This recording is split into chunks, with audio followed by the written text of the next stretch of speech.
Hi everyone, welcome to our podcast that She Leads To. My name is Rashaka Singhal and I'll be hosting today's podcast along with Samantha. I think we are often told that if you want to be taken seriously in life, instead of trying out the very different things, you should just pick one lane and go into it. But in our today's conversation, we have someone who clearly didn't do all that. We have Kellsie with us. Kellsie Lewis is a political science and sociology student at Yale University. She's an entrepreneur, activist, and someone who's building a life at intersection of identity, culture, and community. Kelsey, I'm really glad we are doing this, and I feel like this is going to be a very real conversation with you here. Thank you for having me. I'm really excited to talk with you both. To just get into the podcast, my first question from you would be, did your voice come naturally, or was it something you had to grow into? Like, was there a moment where you stopped holding back and just owned your perspective?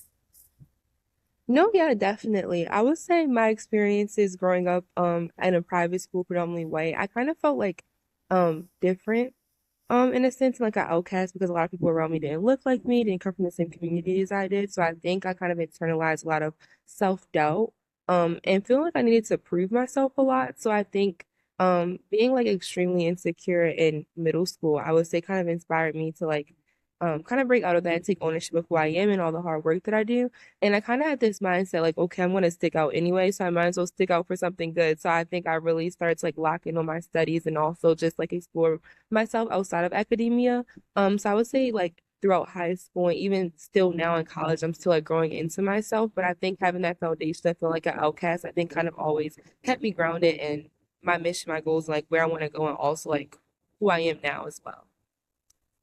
So yeah. Thank you. That was a good question. Did you ever feel pressure to fit into a certain box, especially being in a place like Yale?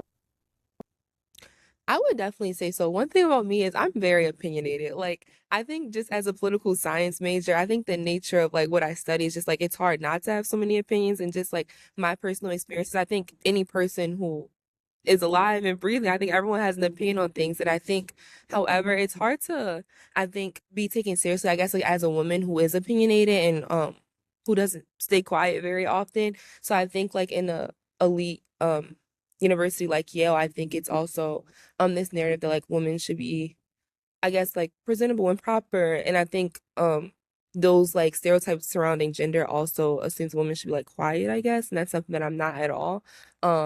So yeah, I think that even like having a Substack, which I like speak out about a lot, or like the different clubs I'm affiliated with, or just like the nature of who I am as a person, I'm very opinionated. And I think sometimes at Yale it can feel kind of discouraging to be like an opinionated, outspoken woman. But I try to like keep doing it regardless because I think that's what's right.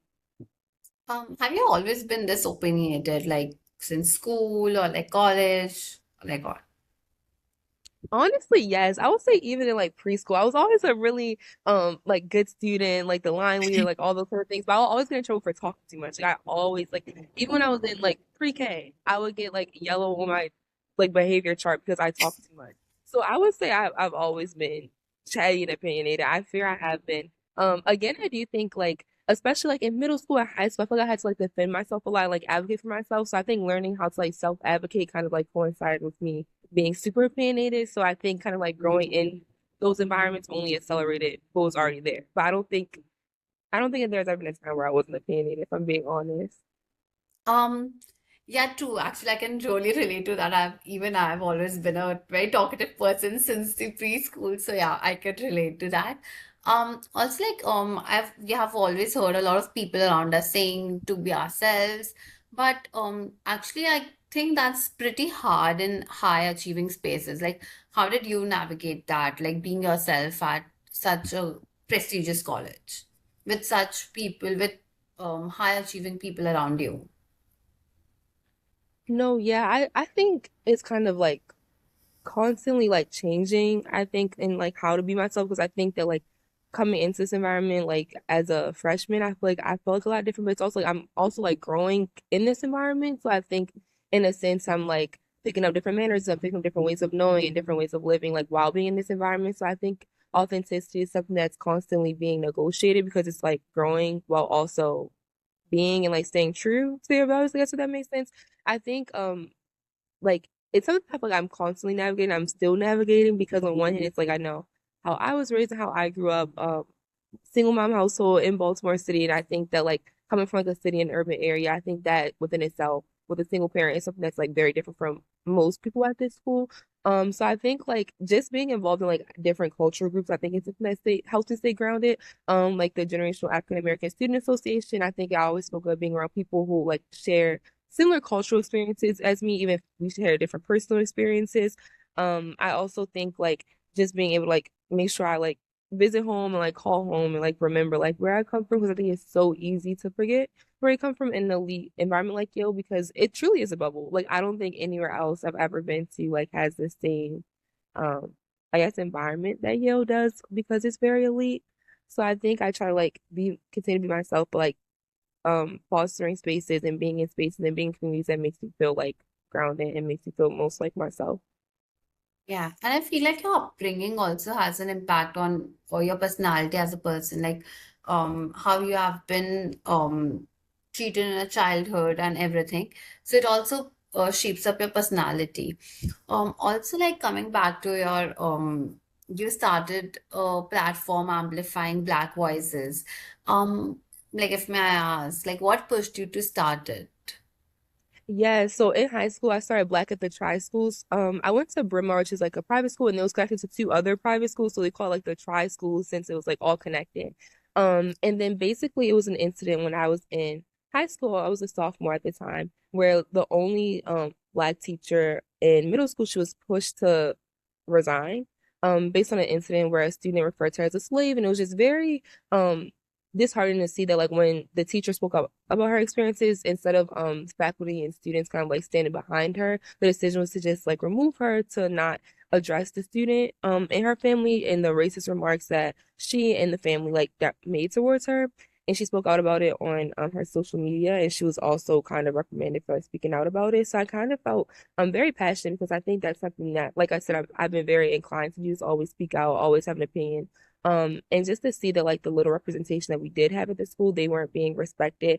It was something that I knew was wrong even as a sophomore in high school.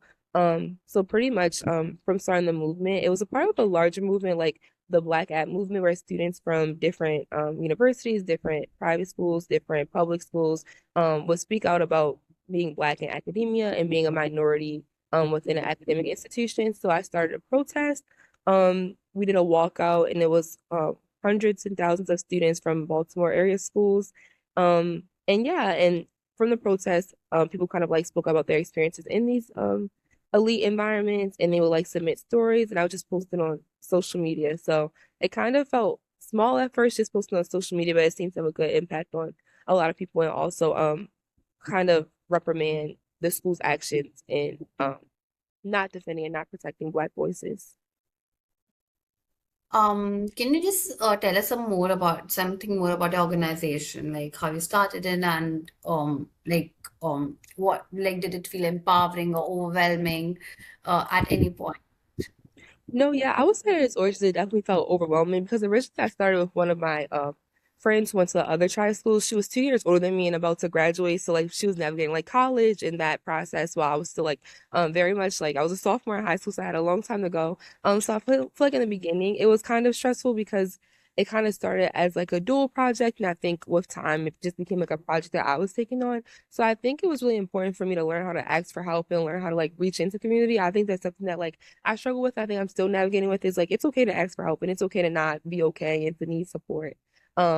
So yeah, and I think now like there's current students at my high school who like run the social media page. They post, they promote events as well. So they kind of expanded it in that way. Not only is it a place for people to like share their stories and experiences, but it's also a place for people to um kind of promote community events and community healing circles and things of that nature. So I would say like learning to ask for help was definitely a struggle that I had in the beginning and also like taking on leadership at such a young age. But I think that through community, I think I've been able to like manage it better and also still kind of oversee things despite not being at home where like the physical home base of the organization is. Yeah, it seems like you've built a legacy and you have like a group of people to continue that in a high school.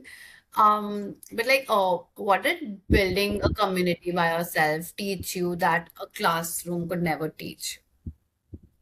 No, yeah, I feel like leading an organization, I think is definitely a different skills that you're learning outside of like the skills that you like practice inside of a classroom, like a formal academic environment. And I think that one of those skills I would definitely say, again, it's just like self advocacy as well as just advocacy because I think like in these environments it's important to like advocate for yourself but also advocate with people. I think a lot of time organizing people want to advocate for people and like speak for people, but I think leading Black Elite Tri Schools kind of taught me the importance of advocating with people and not only like my voice, my opinion, but like or like what I think things should go, but also like what how can I be of support to the people around me? How can I be of support?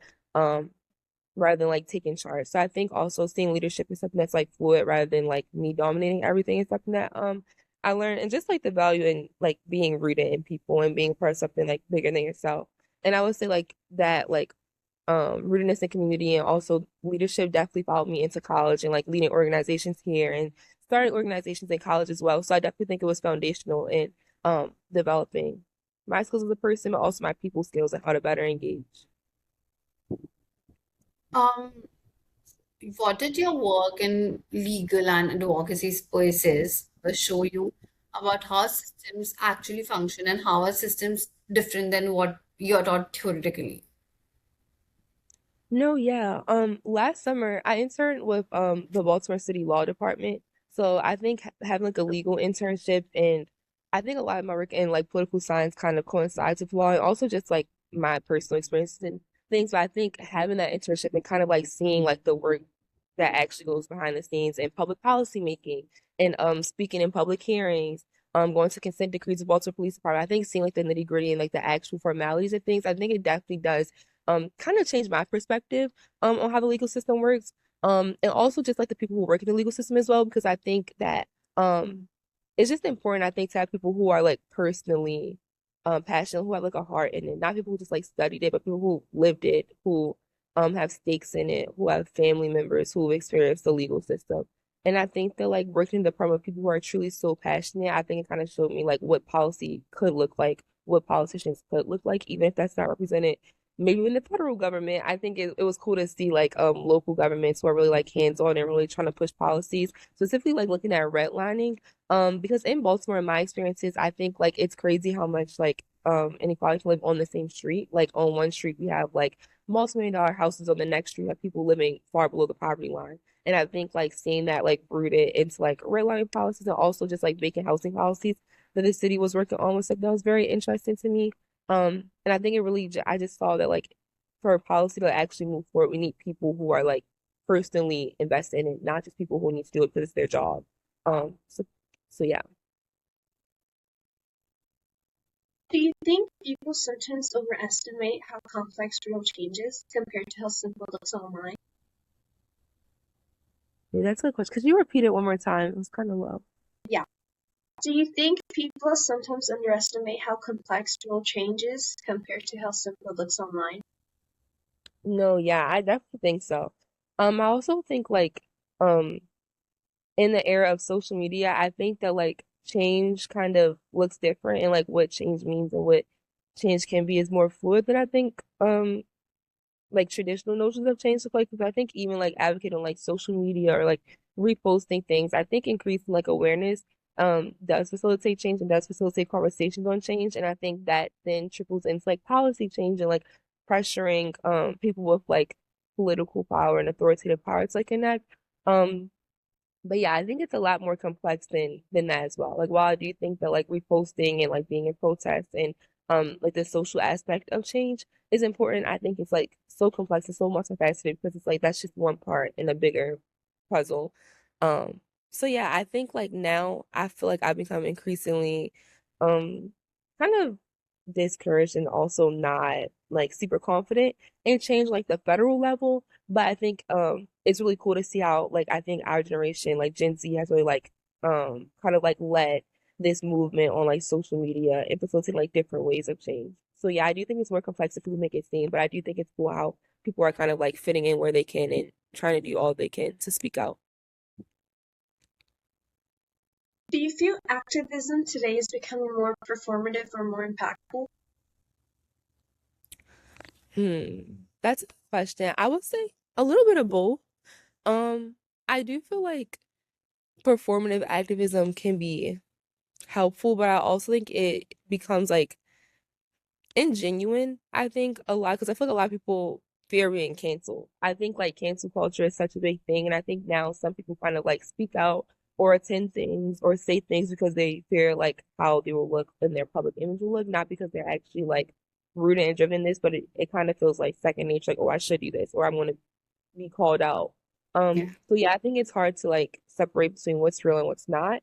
Um, but I also think now with like social media, which I think is a performance in itself, I do think that's can be helpful as well because I think with like even the whole culture of filming and like showing things on camera, I think that's kind of pushed advocacy. I thinking specifically about like police brutality before like cameras and social media and recording. I don't think that like it was as easy to reprimand or like kind of like do what's right because there was no video evidence. So I think kind of like filming and like that social aspect can be helpful in some cases. But on the flip side, I do think that some people kind of pass as an advocate because they post their social media when really it's like in real life they don't believe those things. So it's definitely difficult to separate between the two.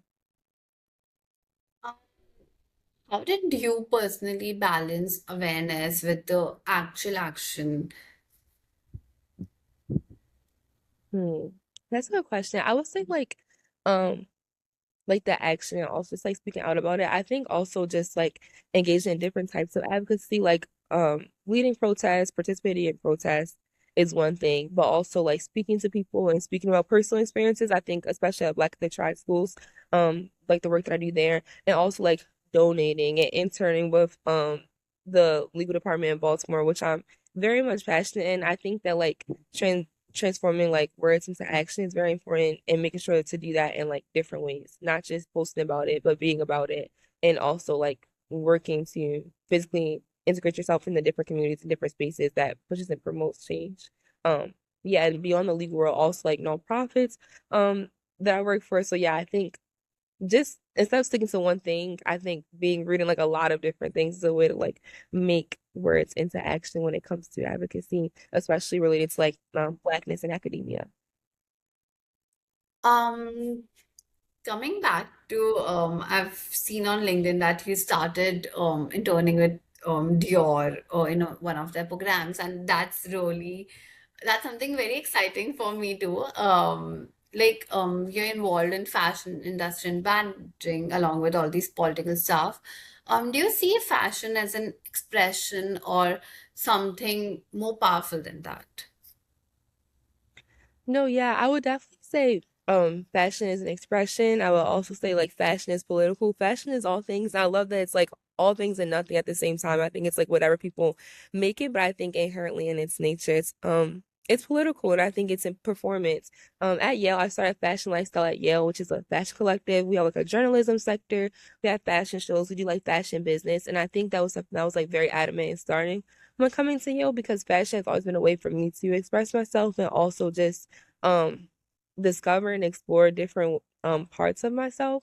And I think kind of facilitating that community and seeing how far it's like grown in terms of just like the events that we do on campus, like an annual spring fashion show, which is coming up.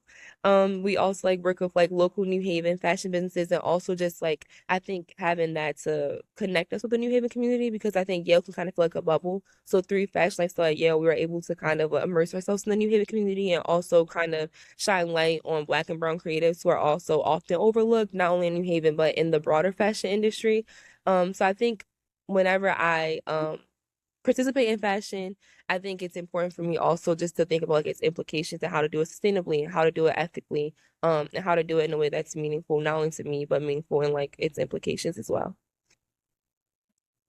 You mentioned before how like right now how you like portray yourself into these things.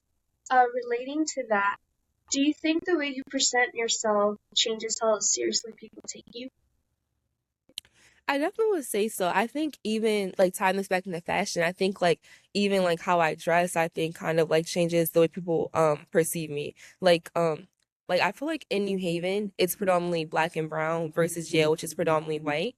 And I think like, a lot of like local businesses are very like aware of this. So I feel like when I go places and I'm wearing like my Yale merch, I'm wearing a trench coat, I'm wearing like fashion that I think is associated with academia, I think people kind of like they stiffen up. I think they like take me a little bit more seriously versus if I'm like wearing like sweatpants and like casual, like everyday outfit. I think like, well, I'm black and I think the broader New Haven community is also black. So I think they don't really perceive me as a Yale student. They just perceive me as like a New Haven resident. So I think it's kind of like interesting how like fashion and like presentation kind of affects how people perceive you. And I think that perception, the stereotypes associated with perception then translates into how serious they take me. So I think it's something that I become increasingly aware of. But I think it's just important for me to just be myself and show up as myself in the best that I can, no matter how people take it. Like, take me how you take me because this is who I am.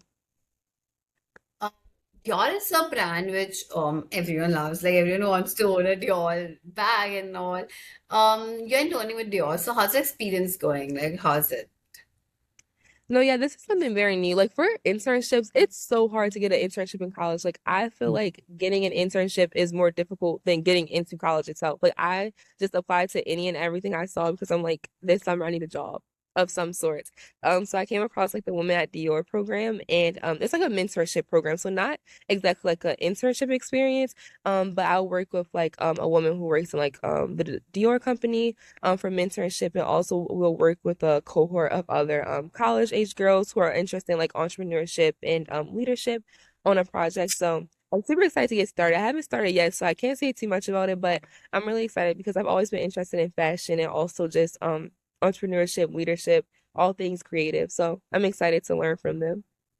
Ah, we are excited to hear it all from you, like how's the experience and everything. So yeah. Yes, I'll Also keep like you updated. yeah, I feel like we've been having a very deep conversation, getting to know you. So let's switch up a little. We can just have a quick rapid fire round. So just have to answer it quickly. What would you prefer, a policy room or a creative room? Ooh, which one I prefer? Yeah. I would go creative room. Hmm. Being understood or being underestimated?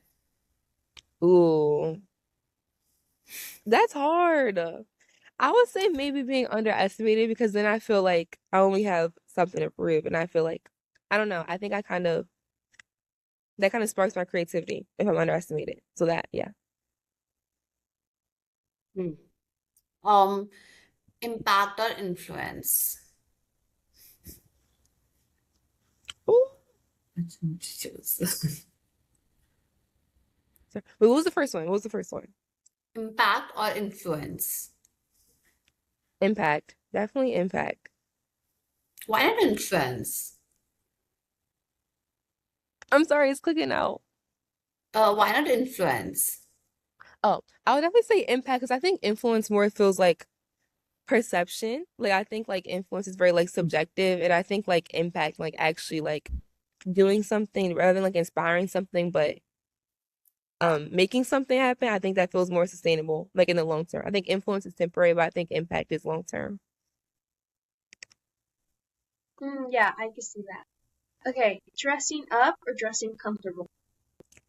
Definitely dressing up. I feel like I feel better when I dress up, so I have to go with that. Yeah, I get that. It's like the confidence boost you get. Oh, definitely. Speaking up or observing first? Ooh. I would say observing first. I think sometimes like you get more information when you like sit back and look around, and then speaking up after. Yeah, structure or chaos? Ooh, definitely structure. I think I'm a very type A person. Like I need structure, order, Google Calendar, all those things. Oh, really? Yes. Are you like a very well-managed person or like a chaotic person? Yes, I would always like I'm well managed. I'm chaotic too. I'm not gonna lie, but I think like I prefer some sort of order. Even if I don't follow the order, just some sort of schedule there Hmm. for Got it. reference. What would you prefer, being liked or being respected? Definitely being respected because I think like not everyone likes everyone, and I think it's a hard pill to swallow, but it is what it is. So I think I'd rather be respected than liked.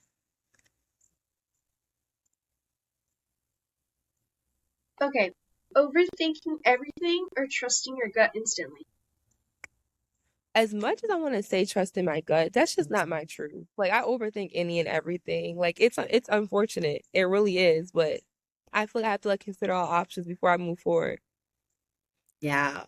I guess even I'm such an overthinker. I tend to overthink on each and every single thing. So I think it's not a good thing to do always, but yeah, it's helpful sometimes. No, yeah, I don't think it's a good thing, but I think it's just something that like I don't know, it's hard to break out of that cycle. Um, okay. This needs a bit explanation.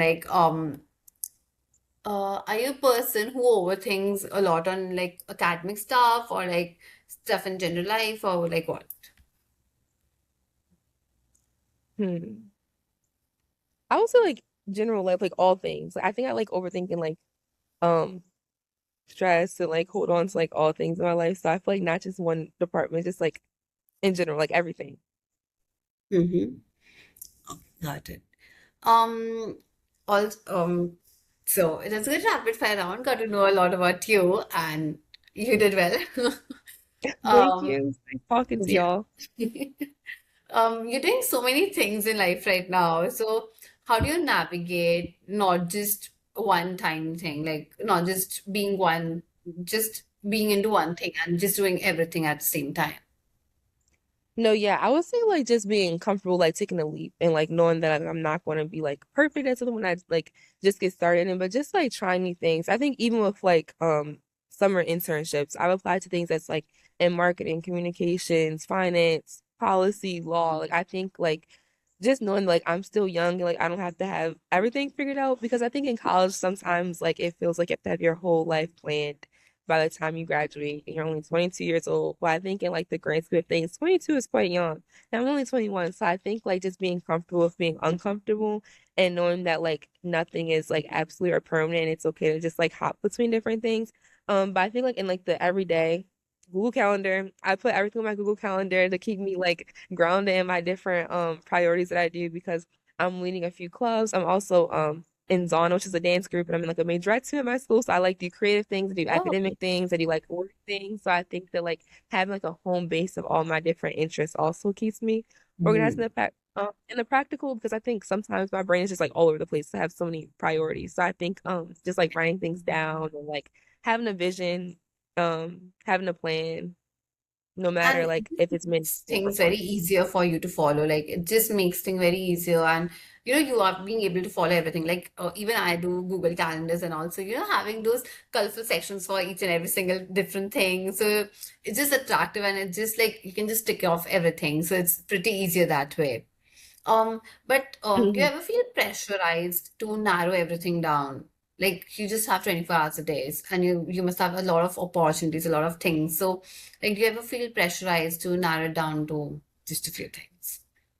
No, yeah, and I feel like even being in college, it's like it's a new pressure because I think previously it's like I don't think I thought a lot about like managing time for like friends or like managing times like home to my family, but I think that like there's like a need to put pressure because not only is it like academic and like extracurricular, but it's also just like your personal life too. Like how do I manage the different relationships in my life? So I think that and I think things like that, like you can't put that on Google Calendar, like manage relationships in my life. So I think that I kind of do feel pressure to like show up as my best in like all facets of my life and my all my different interests. So I don't even know if I have an answer. I feel like that's something I'm still like working through, but I definitely do feel that pressure to show up as my best, my best self, and it's only 24 hours of the day. Like I don't know, it needs to be 48 hours each day.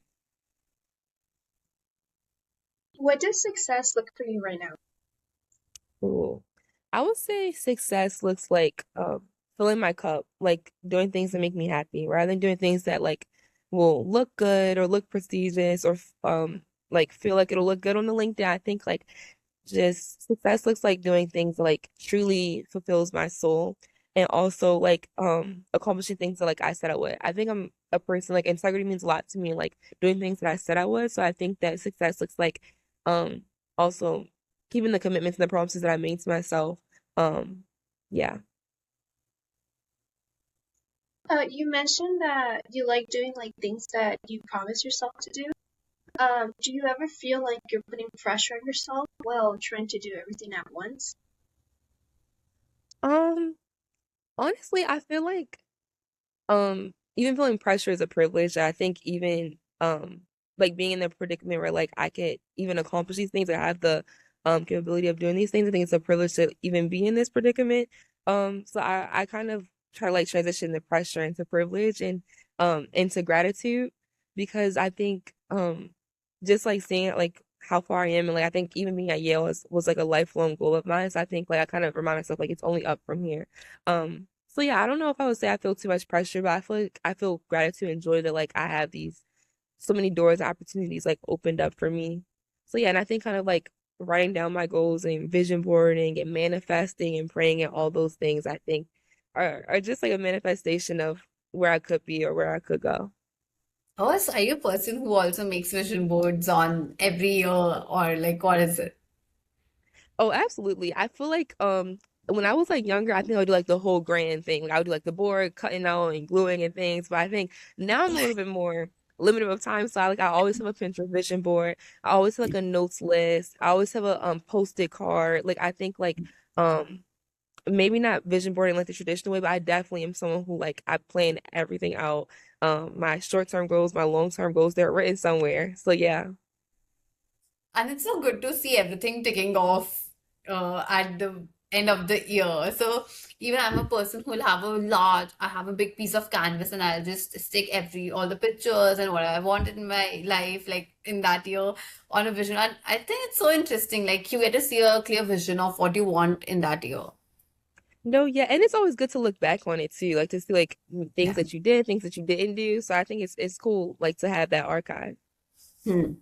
Um, has the definition of success changed with time? Like, as you grab on new opportunities and learn new things, like, do you think your definition to success keeps changing or evolving? No, definitely. I think it also changes with like where I am in life and also just like with frontal lobe development. Because I think that like at first I was like success is like making a lot of money and getting the best job and going to the best school and doing this, that, and the third. But it's like I feel like if you keep trying to strive for the best, like comparison is a death of joy. Like you'll never be like the best, because I think like it's always someone or something else like compare yourself to. So I think that like growing up and like growing into that awareness kind of like change the definition of success, because I think success also can change. And I think success also is very fluid in the sense that like it changes depending on like what each person wants, like where each person is, like which area of their life they're focusing on now.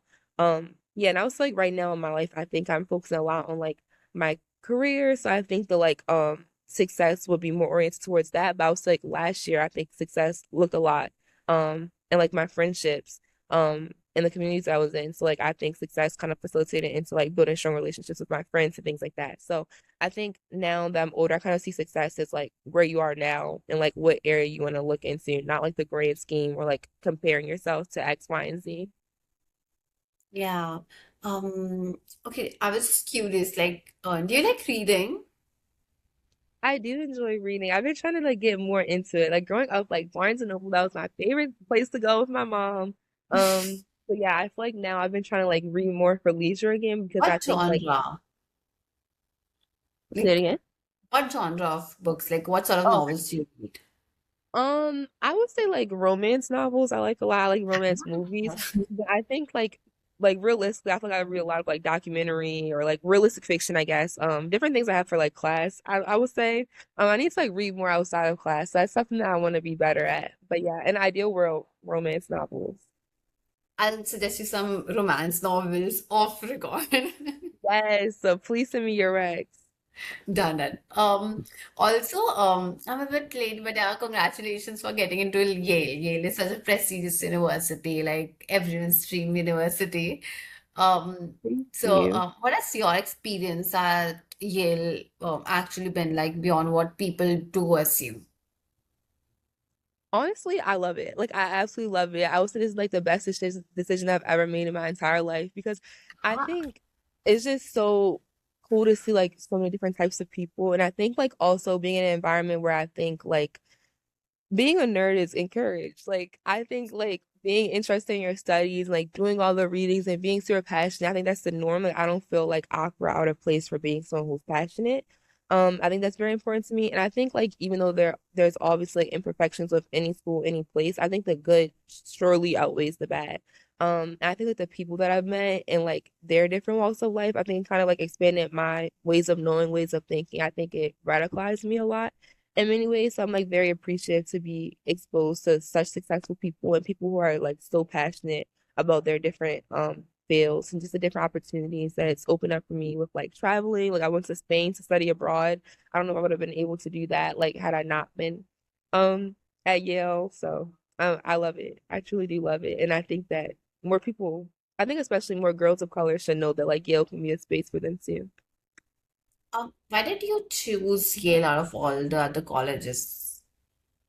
No, yeah, I think like when it was time to commit to college, it was very difficult for me because originally I wanted to go to Georgetown. I got into Georgetown like early decision, like that was like my dream school. And then I applied to like the Ivies regular decision because it was like, okay, like let's just try out. Like let's see what like Let's where it skip. goes. Like let's give it a try. It's like out of once I got all my decisions back, ultimately I had to choose between like Yale, Harvard, or Georgetown. And it was like very hard. But I think like for me, it's like I'm a very social person. So I think like outside of academia, it's like I enjoy my social life. Like I love traveling, I love hanging out with my friends. Um, I love shopping, I love exploring. I just love getting out and like being in community. Like I don't want to just be in the books all day, every day. And I think like looking at those three schools specifically, I feel like Yale has a perfect balance of like um high expectations and prestigious expectations academically, but I think the social life is so vibrant. I think like the sports teams are so vibrant. I think like the cultural and social experiences, and I feel like it's a school where it's like when I walk around, like I feel like I know at least one person. Like I can't go anywhere on campus without seeing someone I know. So it very much feels like a welcoming space, and I think that like that was very important to me. Not only going to like a prestigious Ivy League, but also going to a place where it's like I'm living here and feeling like a place that's home, not just school or academia all the time. And I think Yale is perfect in that. Yeah, and I have like talked to a lot of people from different Ivy League colleges, and one thing I've heard from people is that compared to other Ivy League colleges, Yale has a good balance of social life and work life and study life. Like you Hmm. you tend to do everything, like there is a lot of extracurriculars and you can just manage everything very well. So I feel like Yale is a college for people who are more into all these stuff, like being more social and interactive with people, all with studies with them.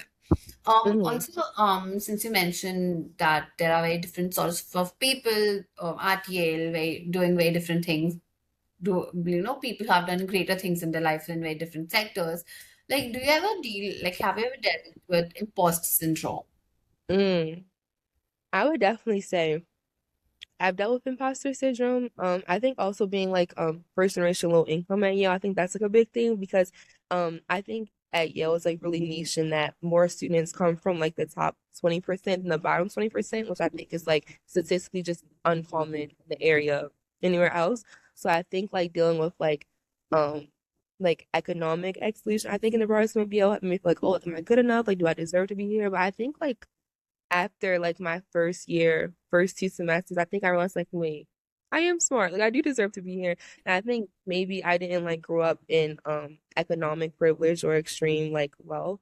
I think that kind of like ingrained in me like a different type of grind and a different um type of rootedness and passion in what I'm doing, not because I had like a million resources handed to me on a silver spoon, but because I like worked hard to get there and to earn them. And I think like while it is a privilege to be in these spaces, I think it's also important to know that like I deserve to be here. I didn't just luck up to be here. But I think it's something that I definitely learned with time. And also just like leaning into self-exploration, leaning into like everything that like I can be and I have accomplished. So it's hard not to like lean into that, but I think with time like it's something that I've grown out of. Mm. Um, Being at Yale, what is the most surprising thing? Like this thing that surprises you the most there? Hmm. I would definitely say um how multifaceted like the communities are, especially like just thinking about the Black community. I think prior to coming to Yale, I'm from Baltimore, which is very like Black American, like generational African American. But since coming to Yale, it's like there's no one Black experience or there's no one type of way to be a Black person. Like we have people from like so many different countries speaking so many different languages, and it's like we're all Black. So it's just like super cool to see like the diversity within my community because that's something that like I haven't been exposed to before. And also just seeing how like everyone has like drastically different life experiences, but somehow, some way we all ended up here. So I think it's like cool to like learn like outside of myself as well. I'm just like such a people person, so it's like really cool to like see different types of people and like different ways of knowing. So like, that's something that I've appreciated from being here. For someone who would want, who, for a person, for a student who is, very confused in choosing a Ivy League college or what college they should go to, like, what are the some things they should, like, consider while applying to Yale? Like, what are the pros and cons of being at Yale as a student? No, yeah, I think like a big pro is I would say like, or for me at least, it's like the student body size. I think it's not too big, it's not too small where it's like you can like meet new people, but I think it's also like you don't see the same people like every single day. So I think it's like a good appropriate size for um you to feel like connected and like a part of something. And I think like in general when selecting the college, I think like it's important to remember that like you're living there, like you're not just like going to school there, but like you're physically like living in this city, in this state for the next 4 years. So I think like choosing somewhere where you feel like you can see yourself in community of outside of the campus is very important to me. And I think like the vibrancy of New Haven was very important to me. In the fashion scene, the culinary scene, and different things like that. And ultimately, I think like it's important for the college where it's like where you want to go. I think it's hard. It's easy to like kind of get trapped in like parental pressures and like the name of the school. But I think it's important to like go where your heart leads you, not where you feel like you should go, but where you want to go and where you think would be most beneficial for you. When do you when do you feel most like yourself? I would say I definitely feel most like myself when I'm at home in my grandma's kitchen. Like I feel like growing up in the summers, I was always in my grandparents' house. Like they would babysit me all the time. And I feel like I never feel an expectation to perform, no matter if I'm like beat and exhausted, I don't want to talk and I just want to be mute. They'll support me. If I want to like talk about anything like the color of the sky for 30 minutes. They'll listen to me talk about the color of the sky for 30 minutes. I just think there's no love like a grandparent's love. And I think that like I always feel most like myself and most welcome there. And I feel like also my grandma cooks very good. So not only can I yap, but I can also eat very well. So I think I feel most like myself in her kitchen. Yeah. In her kitchen, eating good food, surrounded by good people, the people who love you the most.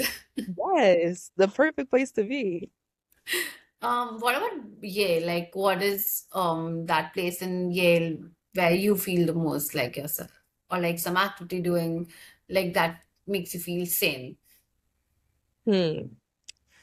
I feel like the place where I feel most like myself at Yale, it would have to be my dorm. I feel like my dorm was probably like the first place that I feel like I felt like full ownership of. Like it's my room, it's my space. I have charge in the decorations. I have charge in who can enter. And I think like it's just like a safe haven to go to. I think also like leaving like home for college is like I feel like in high school obviously like you have to like submit to like your parents, like your school and your coaches and your dance teacher and all these different like authoritative figures in your life. But I think coming to college like learning to live independence is like my dorm has been like my safe haven and like my comfort space. And I think even after a long day I genuinely look forward to walking into my dorm and just like collapsing. Um, like in the world where you have so many things to do, so many different things, um, what keeps you grounded when things get very overwhelming in life? I would say like sometimes just like taking a break from everything, like putting my phone down, maybe taking a nap, maybe just like sitting down and reflecting. Because I think in the grand scheme of things, like it's not that serious. Like I think that like everything that's stressing me is temporary. So I think like as someone who's very much rooted in like prayer and manifestation, I think I always resort to that and like knowing that like my stresses are bigger like they're bigger to me than they are in like the grand scheme of things. Like I think that like stress is very um momentary. I don't think it's like big in that. So I think like just taking a step back from everything and just thinking about like where I am and like finding gratitude even in moments of stress and praying about that and manifesting for better is very important for me. What's something about you people wouldn't expect? Ooh. Um, I would say like maybe that like I enjoy like going out and exploring things. I think like I'm a very like serious person. I think that I don't know. I feel like I'm very like in my studies, like things of that nature, but I think I'm also so like likes to at least I really love to like go out and travel. Like I would say most people probably wouldn't know that I love to go out and travel. I just came back from St. Martin 2 days ago. And like whenever I have like free time, I like try to explore a new country that I've never been to. And I feel like I also like to explore it as like a cultural anthropologist. Like I like to see like how people live, like how people socialize and like things of that nature. And I think like someone who like meets me, I think at first glimpse, maybe I seem like serious or like really composed, but it's like I really do enjoy like going out and seeing different parts of the world. No, yeah. Honestly, you seem like a very nerdy person who's just into her studies. You seem like a very fun person to hang out with, Oh, honestly. thank you. I'm like, I don't know, but yes, I really do like to have fun and like I don't know, like travel. That's like a big thing to me. Yeah, I don't know, like having this conversation with you, you really seem like a fun person, like a very fun person to hang out with. Like, I would really learn a lot of things with you from you. Thank you. So I don't say serious at all. That's good. That's good. Yeah. Are you a very religious person, like since like when you were a child, or like a lot of times today you have mentioned being religious, manifestations and all that. Have you always been a person like that, or like where did it come from? Growing up, like I went to church like every single Sunday, First Apostolic Church. I was in like Princess of Promise, which was like this debutante, like girl society. They taught us how to wave like this and like all like the table etiquette and things like that. So like growing up, I would say I was very religious, but now I would say like I'm not religious. I would say I'm more like spiritual than religious. And I think that like instead of seeing like God as something that's like strict or like, oh, God is a man and you have to do this, women should do that. I feel like I kind of like diverted from that a lot. And I didn't go to church for the past 6 years, and I just started going again about a month ago. So I think it's something I'm like leaning back into. But I would say I'm someone who like manifests a lot, a lot, a lot. Like even if it's like maybe not even to like a god or it's like a religious figure, but just like to the universe, to the trees, to the things around me, to things that I can see. I think that's something important to me. So I would say like I've diverted from religion to spirituality, if that makes sense. Um, so yeah, so I'm still Um, figuring it out. But yeah, definitely spiritual and earthy, I guess.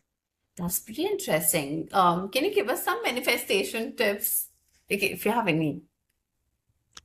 Yes, I would say when things get rough, just like take a step back, and then also maybe like find a few like quotes, like words of affirmation that always like keeps you grounded. I think for me, it's like always like this too shall pass. Like whatever is in the current, like it definitely will pass. Like the day's gonna keep going. At the end of the day, the day's gonna end. So I think finding a few like quotes or mantras to like repeat to yourself.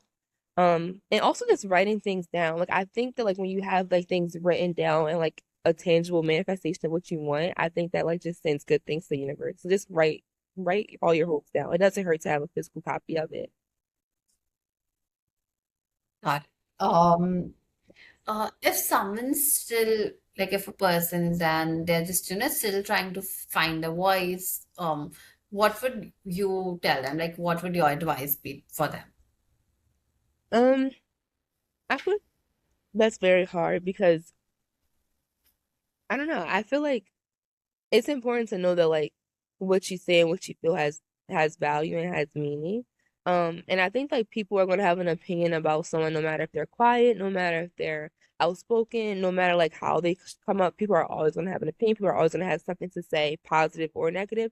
So I think it's important to know that like you shouldn't dim your voice based on how you think it's going to be received. I think it's important to like speak on like integrity and speak on what you think is right. And just knowing that like you're not responsible for other people's criticisms because criticism is innate. It's gonna exist no matter if you're silent, if you're talkative, no matter if you say this or that. So just knowing that, like their voice has meaning. And I think that their opinion has meaning and just being comfortable like advocate for yourself. Because no one's gonna advocate for you if you don't advocate for yourself. So I think it's important to like love yourself and know yourself first and foremost. Based off what you're saying about like loving yourself and like to advocate for yourself and just like protecting yourself as well. what would these influence in like what kind of woman do you feel you're becoming so far? Oh, that's a good question. It's even crazy to think of someone as like a woman. I feel like I'm a girl, like I'm still young, but I'm 21, so like I say I'm a woman now, I'm grown. But no, yeah, I would say like being patient with myself, I think is something that has been important to me. And I think like as I grow older, I think I've become like a more patient woman and being okay with being imperfect and kind of like finding beauty in my flaws. I think like many women go through like insecurities in terms of like their physical or even like their internal. So I think like just kind of like sitting comfortably in my flaws and my insecurities and knowing that like I'm not perfect and I should not strive to be that.